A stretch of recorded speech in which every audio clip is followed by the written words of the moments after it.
Are you waiting for the answer to a prayer? Maybe a prayer you've been praying a long time. Well, in 1992, God gave me some insight into pain and suffering in waiting for the answer to our prayers. And this is what he said. The pain and the suffering that is experienced in waiting for the answer to prayers can be excruciating to you because of your emotional attachment to the situation. Did you hear that? Because of our emotional attachment to the situation. God said if there was no emotional attachment, then waiting would be of no consequence to you.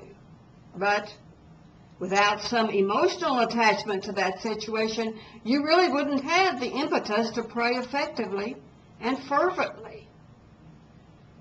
He said some of the suffering of Jesus had to do with his own emotional attachment to the people who followed him.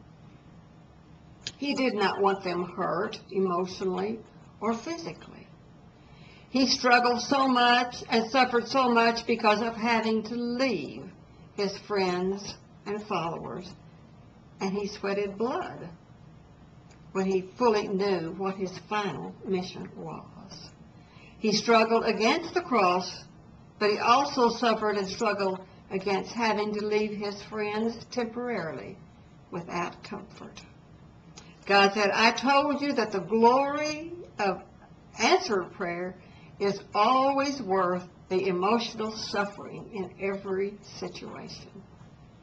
He said, waiting culminates finally in a perfect answer.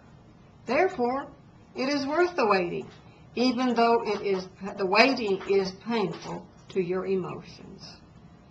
And he said, the end result is what is really important in prayer, not the waiting.